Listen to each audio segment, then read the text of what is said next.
पालतू कुत्ते की हल्की सी खरोंच लगी और कुछ दिन बाद तड़प तड़प कर पुलिस इंस्पेक्टर की मौत हो गई। हम बात कर रहे हैं पुलिस इंस्पेक्टर वनराज मंजारिया सर की। यह भी दावा किया जा रहा है कि कुत्ते को वैक्सीन लगी हुई थी, इसलिए जब उसने ज़रा सा खरोंच लिया तो इंस्पेक्टर को ज़्यादा चिंता नहीं हुई।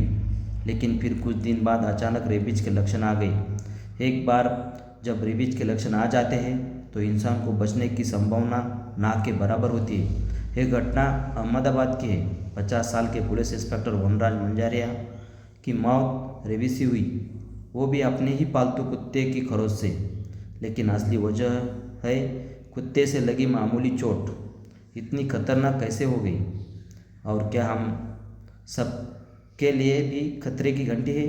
घटना अहमदाबाद की है। वनराज मंजारिया जो कंट्रोल रूम में इंस्पेक्टर थे, लगभग 1 महीने पहले फार्म हाउस पर अपने ही पालतू कुत्ते से खरोंच खा बैठे। शुरुआत में उन्होंने इस मामूली चोट समझा, लेकिन 1 महीने बाद हालात बिगड़ने लगे। 18 सितंबर को उन्हें केडी हॉस्पिटल में भर्ती कराया गया। डॉक्टर्स ने बताया कि उन्हें तेज बुखार, पानी का डर यानी हाइड्रोफोबिया और हवा से डर यानी एरोफोबिया जैसे लक्षण दिख रहे हैं। ये लक्षण रेबीज के क्लासिक लक्षण माने जाते हैं। हालात इतने खराब हो गए कि उन्हें अस्पताल में बांध कर रखना पड़ा। मीडिया रिपोर्ट्स कहती है कि इलाज के बावजूद उनकी जान नहीं बचाई जा सकी।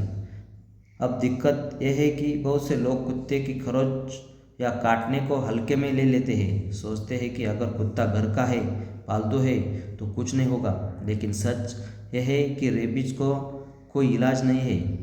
एक बार लक्षण दिखने शुरू हो गए तो उसे बचना लगभग नामुमकिन है। दुनिया में हर साल करीब 59,000 लोग रेबीज से मरते हैं और इनमें से ज़्यादातर केस एशिया और अफ्रीका में होते हैं। डॉक्टर कहते हैं खरोंच या काटने के बाद सबसे ज़रूरी है तुरंत कदम उठाना। सबसे पहले जख्म को 50 मिनट तक साबुन और पानी से धोएं, फिर तुरंत नज़दीकी अस्पताल में जाएं और एंटी रेबीज़ वैक्सीन और ज़रूरत हो तो रेबीज़ इम्यूनोग्लोबुलिन लगवाएं। कुत्ता चाहे पालतू हो या सड़क का, वायरस एक बार शरीर में घुस गया तो किसी को भी नहीं छोड़ता। और ये केस दूसरी बार हुआ है। हाल ही में गुजरात के महाराष्ट्र जिला में एक शख्स की मौत कुत्ते की खरोंच से हुई थी। प्यार में हम अक्सर लापरवाह हो जाते हैं, लेकिन वायरस को फर्क नहीं पड़ता कि कुत्ता पालतू है या आवारा। यह कहना साफ है। अहमदाबाद के पुलिस इंस्पेक्टर वनराज मंजारिया की जान अपने ही पालतू कुत्ते की खरोंच से चली गई, क्योंकि समय पर सही इलाज नहीं हुआ। रेबीज में देर करना मौत को न्योता देने के बराबर है। आइए इस वीडियो में हम जानते हैं कि रेबीज क्या है। रेबीज एक घातक वायरस है जो संक्रमित जानवरों के काटने पर उनकी लार से लोगों में फैलता है। एक बार जब कोई व्यक्ति रेबीज के लक्षण दिखना शुरू कर देता है और समय पर उचित उपचार न मिले तो ये रोग लगभग मृत्यु का कारण बनता है। इस कारण से जिन लोगों को रेबीज होने का खतरा हो सकता है, उन्हें सुरक्षा के लिए रेबीज के टीके लगवाने की आवश्यकता है। आइए जानते हैं रेबीज क्या है। रेबीज एक घातक वायरस है जो संक्रमित जानवरों के काटने पर उनकी लार से लोगों में फैलता है। एक बार जब कोई व्यक्ति रेबीज के लक्षण दिखना शुरू कर देता है और समय पर उचित उपचार न मिले तो यह रोग लगभग मृत्यु का कारण बनता है। इस कारण से जिन लोगों को रेबीज होने का खतरा हो सकता है, उन्हें सुरक्षा के लिए रेबीज के टीके लगवाना चाहिए। रेबीज वायरस आपके शरीर में तब प्रवेश करता है जब किसी संक्रमित जानवर की लार, थूक, खुले घाव से मिल जाती है। यह आपके केंद्रीय तंत्रिक तंत्र सेंट्रल नर्वस सिस्टम में नसों के साथ बहुत धीरे धीरे चलता है। जब यह आपके मस्तिष्क तक पहुंचता है तो क्षति न्यूरोलॉजिकल समस्या का कारण बनती है। वहाँ से रेबीज वायरस संक्रमित व्यक्ति को कोमा और मौत की ओर ले जाता है। आइए जानते हैं रेबीज शरीर को कैसे प्रभावित करता है। घाव से होते हुए रेबीज वायरस व्यक्ति के मस्तिष्क तक चला जाता है, जिसकी वजह से व्यक्ति की मृत्यु भी हो सकती है। रेबीज वायरस आपके तंत्रिका तंत्र में आने से पहले आपके शरीर में कई दिनों से लेकर हफ्तों तक रह सकता है। इस दौरान आपको कोई लक्षण दिखाई नहीं देता है। यदि आप उष्मायन अवधि में जल्दी उपचार प्राप्त करते हैं तो आपका रेबीज नहीं होगा। रेबीज आपके तंत्रिका कोशिकाओं के माध्यम से आपके मस्तिष्क और रीढ़ की हड्डियों में यात्रा करता है, जिससे तंत्रिका क्षति होती है।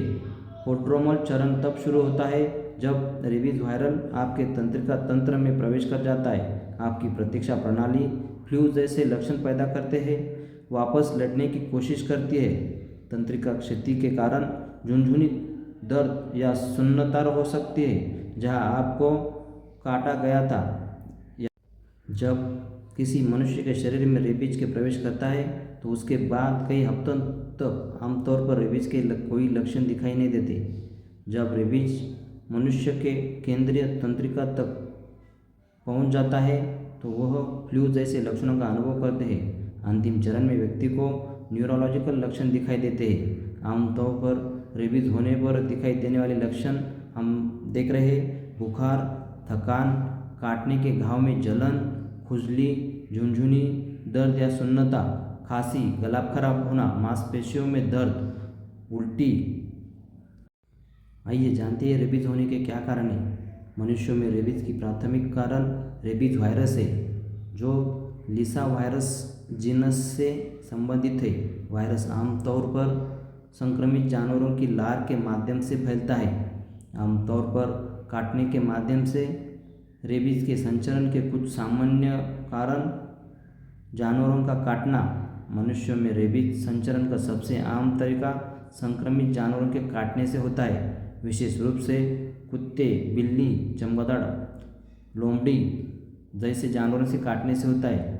रेबीज वायरस संक्रमित जानवरों की लार में मौजूद होता है और त्वचा को काटने से फैल सकता है। खरोंच और चाटना। जबकि काटना संचरण का सबसे आम मार्ग है, रेबीज संक्रमित जानवरों की खरोंच या चाटने के माध्यम से भी फैल सकता है। आइए जानते हैं किस जानवर से रेबीज हो सकता है।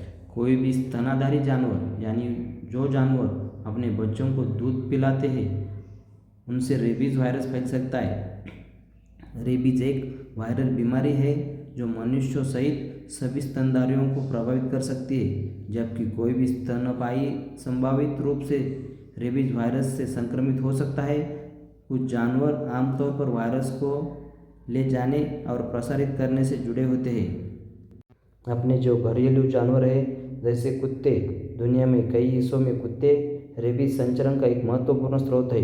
टीकाकरण कार्यक्रमों ने घरेलू कुत्तों की आबादी में रेबीज को नियंत्रित करने में मदद की है। बिल्लियाँ। यदि बिल्लियों को किसी संक्रमित जानवर ने काट लिया हो तो वो भी संक्रमित हो सकती है और रेबीज फैला सकती है। बिल्लियों में रेबीज की रोकथाम के लिए टीकाकरण महत्वपूर्ण है। पशुधन, जैसे गाय, घोड़े, सुअर जैसे पशुधन जानवरों को भी किसी पागल जानवर द्वारा काटे जाने पर रेबीज हो सकता है। आइए जानते हैं रेबीज का निदान कैसे किया जाता है।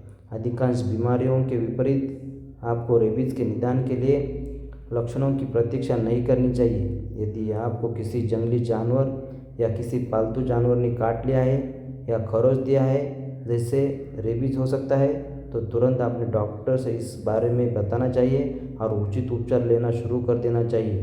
डॉक्टर आपके घाव या खरोंच की जांच करेंगे और आपसे जानवर के बारे में पूछेंगे।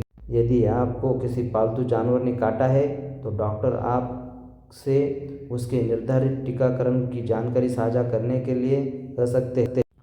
और रेबीज संक्रमण के लिए डॉक्टर आप कुछ टेस्ट करवाएंगे। लार परीक्षण। लार की जांच से यह देखा जा सकता है रेबीज के लक्षण बढ़ रहे हैं या नहीं, और अगर हाँ तो कितने तेज़ी से। त्वचा बायोप्सी। इस जांच के लिए डॉक्टर या जांचकर्ता अपनी गर्दन के पीछे से त्वचा का एक छोटा सा नमूना लेगा जिससे रेबीज के लक्षण की जांच की जा सके। मस्तिष्क मेरु द्रव प्रदर्शन।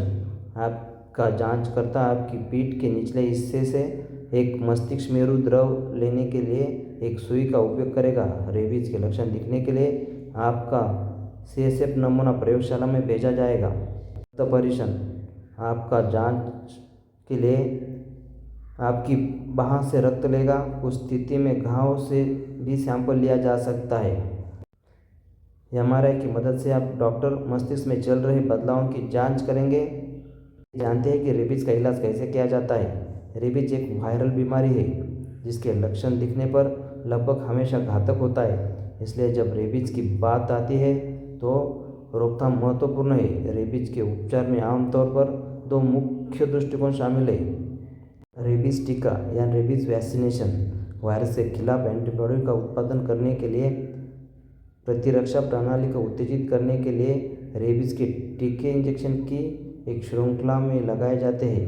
यह वायरस को फैलने और रेबीज पैदा करने से रोकने में मदद करता है। रेबीज इम्यूनोग्लोबुलिन उच्च जोखिम के कुछ मामलों में जैसे गंभीर काटने पर तत्काल निष्क्रिय प्रतिरक्षा प्रदान करने के लिए रेबीज इम्यूनोग्लोबुलिन को काटने वाली जगह के आसपास प्रशासित किया जा सकता है, जबकि शरीर टीके के प्रति अपनी प्रतिरक्षा प्रतिक्रिया उत्पन्न करता है।